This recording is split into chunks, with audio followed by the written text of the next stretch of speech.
മക്കളെ, ഒരു മിനിറ്റ് കൊണ്ട് 3 മാർക്ക് നേടാം. Principles of inheritance and variation എന്ന് പറയുന്ന ചാപ്റ്ററിൽ നിന്ന് സ്ഥിരമായിട്ട് 3 മാർക്കിന് ചോദിക്കുന്ന നോൺ മെന്റേലിയൻ ഇൻഹെറിറ്റൻസിൽ നിന്നുള്ള ഒരു ക്വസ്റ്റ്യൻ നമുക്ക് നോക്കാം. In A cross between A true breeding red flower and A true breeding white flower plants, F1 generation was pink colored flowers. From this cross, identify the inheritance. Give an example for this type of inheritance. Write the F2 phenotypic and genotypic ratio. അതായത് red flower പ്ലാന്റിനെയും white flower പ്ലാന്റിനെയും cross ചെയ്തപ്പോൾ കിട്ടിയിരിക്കുന്നത് pink coloured flowers ഉള്ള plant ആണ് അല്ലേ? അതിന്റെ അർത്ഥം എന്താണ്? ഒരു എല്ലിയിൽ മറ്റൊരു എല്ലിന്റെ മേലെ ഇൻകംപ്ലീറ്റ്ലി ഡോമിനന്റ് ആണ്. സോ ഈ ഇൻഹെറിറ്റൻസിനെ നമ്മൾ എന്ത് വിളിക്കും? It is called as incomplete dominance അല്ലേ? ഇതെന്താണ്? ഇൻകംപ്ലീറ്റ് ഡോമിനൻസ് ആണ്. Give an example for this type of inheritance. അപ്പോൾ എക്സാമ്പിൾ നമ്മൾ ഏതൊക്കെയാണ് പഠിച്ചത്? സ്നാപ് ഡ്രാഗൺ അല്ലേ, അല്ലെങ്കിൽ ഡോഗ് ഫ്ലവർ, അല്ലെങ്കിൽ നമുക്ക് എന്താ പറയാം, അതായത് സയന്റിഫിക് നെയിം ആന്റിർഹൈനം മേജസ് അല്ലെ, ആന്റിർഹൈനം മേജസ്, അല്ലെങ്കിൽ നമ്മുടെ 4 മണി പൂവിലെ 4 o'clock പ്ലാന്റ് അല്ലേ, അതാണ് നമ്മുടെ Mirabilis jalapa. Mirabilis jalapa. Okay, right the F2 phenotypic and genotypic ratio എന്ന് ചോദിച്ചിട്ടുണ്ട്. സോ അത് ഈസിയാണ്. അതായത് റെഡ് വൈറ്റ് ഫ്ലവേർഡ് പ്ലാന്റ്സിനെയാണ് നമ്മൾ ക്രോസ് ചെയ്യുന്നത് അല്ലെ. Red capital R true breeding ആണ്.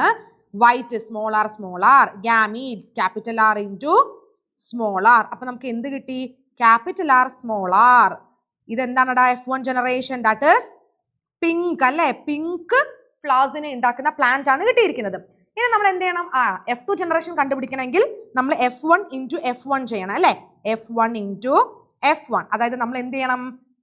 സെൽഫ് പോളിനേറ്റ് ചെയ്യണം. അപ്പൊ F1 നമുക്ക് കിട്ടിയിരിക്കുന്നത് എന്താണ്? ക്യാപിറ്റൽ ആർ സ്മോൾ ആർ അല്ലേ? Capital R small R into capital R small R. Okay, yes. അപ്പൊ നമുക്ക് പ്യൂനറ്റ് സ്ക്വയർ വരച്ച് ചെയ്യാം അല്ലെ. ഓക്കെ, അപ്പൊ gametes capital R small R capital R small R, capital R capital R capital R small R capital R small R small R small R. Capital R വന്നാൽ red flower, capital R small R വന്നിട്ടുണ്ടെങ്കിലോ incomplete dominance ആണ്, pink ആണ്. Small R ആണെങ്കിൽ white ആണ് അല്ലേ, white ആണ്. അപ്പൊ നമുക്കിവിടെ ഒരു red capital R is to ഒരു വൈറ്റ്, അതിന്റെ മുന്നേ 2 പിങ്ക് ഇല്ലടാ, 2 പിങ്ക് അല്ലെ, 2 പിങ്ക്. അതായത് ക്യാപിറ്റൽ ആർ സ്മോൾ ആറും ഒരു വൈറ്റ് സ്മോൾ ആർ കിട്ടിയിട്ടുണ്ട് അല്ലെ. So F2 phenotypic and genotypic ratio എന്ന് പറയുന്നത് എത്രയാ വരുന്നത്?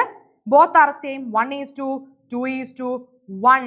ഓക്കെ, അതായത് കിട്ടിയ കുട്ടികള് പാരന്റ്സിനെ റിസംബിൾ ചെയ്യുന്നില്ല. ഇതാണ് ഇൻകംപ്ലീറ്റ് ഡൊമിനൻസ്. അങ്ങനെയാണെങ്കിൽ കോ ഡൊമിനൻസിന്റെ എക്സാമ്പിൾ എന്താണെന്ന് മറക്കാതെ കമന്റ് ചെയ്യാം.